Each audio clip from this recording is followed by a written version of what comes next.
Hello! Hello, hello, hello! Magandang araw at magandang buhay at panibagong vlog na naman si Bonsai Stanglong po. So nakikita nyo yung nandito sa aking likod. Ito ay ating i-workshop na naman. Okay? Dahil ang kanyang mga sanga ay bumaon na. Yan o. So bumaon na. Buti pa siya, nabaonan na naman. At the same time, yung mga tumubo katulad nito, tatanggalin natin. Okay? So may mga tumubo. Yan. So pumayat itong mga to. Yung tumubo, kinuha niya yung nutrients dito sa mga nakawire. Yan, napunta dito. Okay? So ito yung ating gagawin natin ngayon. Okay? Yan. Okay, samahan nyo si Bonsai Stanglong po para sa kanyang workshop. So, paulit-ulit lang yung ginagawa natin dito. Pinapa-wild and then inaalis yung mga hindi na kailangan. Katulad din yung ginawa sa'yo. Paulit-ulit kang sinaktan nung hindi ka na kailangan. Tanggalin ka na. Agoy, agoy, agoy, agoy. Nadamay na naman si siya. Okay? So, paulit-ulit lang. Yan, tanggalin yung mga sanga na hindi na kailangan. At kung mapapansin nyo din, hindi pa rin tayo nagpuputol dito ng mga sanga. Dahil kulang pa. Nakukulangan pa tayo sa taba. So, ibig sabihin, kapag ikaw ay nagputol at maliit pa ang kanyang sanga, ito ay mas lalo kang matagal na magpataba ng mga primary branch. So, para mas mabilis, hayaan lang muna natin. Madali lang magputol. Wag lang yung sa kanya. Madali lang magputol, wag lang yung sa kanya. Guya, guya, guya, guya. So dito nagtatanggal na tayo ng wire. Okay?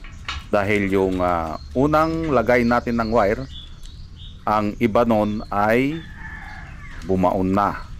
So nabaonan na naman itong bonsai na ito. Agoy, agoy, agoy, agoy. Yeah. Kailangan natin tanggalin and then ibalik ulit ang kanyang wire. So nagtatanggal din tayo dito ng kanyang mga dahon. Okay, alam nyo na kung bakit natin tinatanggal, para tubuan ng panibago or tubuan ng panibagong sanga. So isa yon sa dahilan kung bakit tayo nagtatanggal ng mga dahon. So after nating matanggal yung kanyang wire, ito naman ay ibabalik natin pasalungat sa unang wire na ginawa natin. So wag na nating sundan yung sugat na iniwan ng wire, para ito ay maghilom. Parang ikaw, agoy, agoy, agoy, agoy. Wag mo nang sundan kung ayaw mo nang masaktan. Diba? So, ipagpatuloy lang. So, dito na rin natin unti-unting inaayusan ang ating bonsai. Yan. So, lahat ng mga hindi nakatikim ng wire, patikman na natin ng wire. Okay? Kasi kapag ito ay lumaki, mas lalo tayong mahihirapan na magliko. At kung napapansin nyo, ulo ulit ang pinakahuling i-wire. Mauna sa baba, pataas ng pataas. Dahil ang bonsai din, ang pinakamalakas sa ating halaman ay yung ulo. Katulad dito. So bakit natin pinuputol? Dahil nakuha na natin yung gusto nating taba. Meaning, mas malakas yung part na tuktok or yung ulo ng ating halamang bonsai. Okay? Yan. So, ganun lang ang ating gagawin kapag tayo ay bumubuo ng bonsai. Huwag tayong basta-basta magputol ng sanga kung ito ay hindi pa natin nakuha yung gusto nating taba ng kanyang primary branch. So, kailangan mo to talagang gawin yung proseso na ito para mas mabilis kang makabuo. At the same time, yung mga damo na tumubo sa kanyang mga ugat, ito ay kailangan nating tanggalin para hindi na agawan yung ating halaman. Agoy, agoy, agoy, agoy. Parang siya, kailangan mo siyang tanggalin para hindi ka maagawan. So ayan guys, natapos na nating i-wire. Okay? Ito na yung kanyang itsura. Papakita natin ha. Yan. Yan. So, walang putol-putol. Nakita nyo naman. Okay? Pati dito, walang putol. Okay? Yan, pati doon. Walang putol. Dahil nagpapalaki pa lang tayo ng primary branch. Okay? Kung mapapansin nyo, pakapal na ng pakapal. Okay? Kapag nakuha na natin yung taba nito, itong primary branch na ito, putol dito. Yan. Ganun din dito.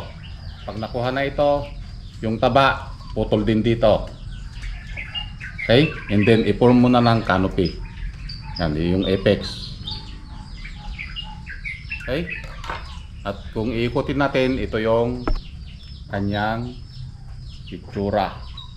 Yan, ito yung back branch. Yan. So may mga tinanggal tayo kanina na sanga, yung mga tumubo. Tulad yan, yung nandyan. Yan, yung tumubo. Ito, tinanggal natin. Okay? So 360 ikot. And then ito yung kanyang harap. Yan. So itong sanga na ito, antayin ulit natin na tubuan. Yan. Pag tinubuan ito ng mga sanga, ito na yung tertiary. Okay, secondary, primary, branch, secondary. Okay? Yan, katulad nito, pakapal na ng pakapal. Yan, dalawa yung binigay. Okay? So, kumapal na dyan. Okay? So, maganda ito kapag ito ay nailagay natin sa pinging. So, yung pinging, palagi kong sinasabi, ito yung landscape na may senaryo. So, ipapakapit natin ito sa bato. Okay? Kapag ito ay natapos. Tapusin na muna natin dito bago natin ilagay dun sa pinging. Okay? So, maraming salamat at nasamahan nyo na naman si Bonsai Stanglong po. Hanggang sa muli. Bye-bye.